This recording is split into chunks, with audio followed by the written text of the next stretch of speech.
ဝူဒီဟာရှင်းယူအပေါ်တိုက်ခိုက်မှုတွေရဲ့နောက်ွယ်ကကျိုးကင်သူနဲ့ပတ်သက်ပြီးသူတန်တရားရှိနေတဲ့ဟိုတယ်တစ်ခုစီကိုရောက်ရှိလာခဲ့ပါတယ်။တစ်ချိန်တည်းမှာပဲလုံခြုံရေးဂိတ်မှာရှင်းယူကဝူဒီကိုလိုက်ရှာရင်းသူ့ရဲ့ laptop ထဲမှာရှာဖွေစစ်ဆေးနေတဲ့အချက်လက်တွေကိုတွေ့သွားခဲ့ပါတယ်။မာလူကရှင်းယူရဲ့ကုမ္ပဏီကိုရန်ရှိတယ်မဟုတ်ပဲတခြားတစ်ယောက်ကပါပြစ်မှတ်ထားနေတာဖြစ်ပြီးရန်ရှိကတော့အစ်စ်အမှန်ကျိုးကင်သူရဲ့ရုပ်သေးရုပ်သက်သက်ဖြစ်နိုင်တယ်လို့ရှင်းပြခဲ့ပါတယ်။ဟိုတယ်မှာတော့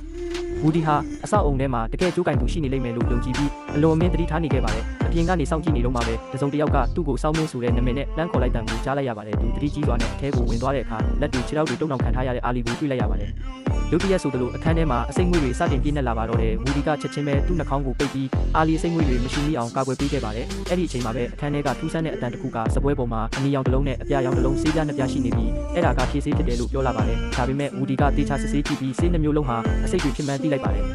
ဝူဒီကအာလီရဲ့ကျိုးတွေကိုဖြည့်ပေးလိုက်တဲ့အချိန်မှာပဲအာလီကလွတ်လွတ်ချင်းမှတင်ဖုံးကွယ်ထားတဲ့လက်နက်နဲ့ဝူဒီကိုရုတ်တရက်တိုက်ခိုက်ပါတော့တယ်ဒါပေမဲ့ဝူဒီကအလွယ်တကူပဲခုခံနိုင်ခဲ့ပါတယ်ဝူဒီကဒီဆေးပြားတွေကိုအာလီကိုယ်တိုင်လုပ်ထားတာဖြစ်ပြီးသူမရဲ့လက်တွေမှာဆေးနှံတွေကျန်နေသေးတာကြောင့်ဒါဟာအာလီရဲ့အစီအစဉ်ဖြစ်မှန်းသူကြိုသိနေခဲ့တယ်လို့ပြောလိုက်ပါတယ်အာလီဟာသူ့ကိုဖမ်းဆီးပြီးတကယ်ကျိုးကင်ပစ္စည်းကစုချင်းဝင်နဲ့လဲလှယ်ဖို့ကြံစည်ခဲ့တာဖြစ်ပါတယ်တခြားတနေရာမှာတော့ရှင်းယူဟာဦးလေးဖြစ်သူရှမ်းနဲ့တွေ့ဆုံနေပါတယ်။ဦးလေးရှမ်းကကုမ္ပဏီကိုဗန်နာရေးအကျက်တဲဖြစ်စေခဲ့တဲ့ရှင်းယူရဲ့ဆုံးဖြတ်ချက်တွေအပေါ်ပြင်းပြင်းထန်ထန်ပြစ်တင်ဝေဖန်နေပြီးရှင်းယူကလည်းတာဝန်အပြည့်အဝယူမှာဖြစ်ကြောင်းပြန်ပြောခဲ့ပါတယ်။ဒီလိုအခြေအနေစကားများပြီးနောက်မှာဦးလေးရှမ်းဟာဂျင်ဘက်ကိုကြည့်ပြီးနာကျင်စွာကြံရစ်ခဲ့ပေမဲ့ရှင်းယူကတော့အိမ်ကနေထွက်ခွာသွားနေပြီဖြစ်ပါတယ်။တကားဝါမှာလည်းလဲကျသွားတဲ့ဦးလေးရှမ်းကိုသူ့ရဲ့ညီရင်းဖြစ်သူဂျောင်ကကဲတင်ဖို့မကြိုးစားပဲဂျင်းနဲ့အားရတဲ့အကြည့်နဲ့ရက်ကြည့်နေခဲ့ပါတယ်။ဂျောင်ကဒါဟာသူ့အတွက်အာဏာသိမ်းယူဖို့အခွင့်အရေးပဲလို့တွေးနေခဲ့တာပါ။ဦးလေးရှမ်းတည်ဆုံးသွားတဲ့သတင်းကြောင့်ရှင်းယူဟာအကြီးအကျယ်စိတ်ထိခိုက်တုန်လှုပ်သွားရပါတယ်။စောစောကစကားများခဲ့တဲ့အတွက်မိမိကိုယ်ကိုပြစ်တင်ရင်နောင်တတွေရနေခဲ့ပါတယ်။အချိန်လေးမှာပဲအာလီကတော့ဝူဒီကိုကွင်းကျိုးတွေနဲ့တုံနှောင်ပြီးစုချင်းငွေအမြောက်များပေးမဲ့သူစီကိုတုံးမတ်တယောက်လိုအနံလိုက်ပါတော့တယ်။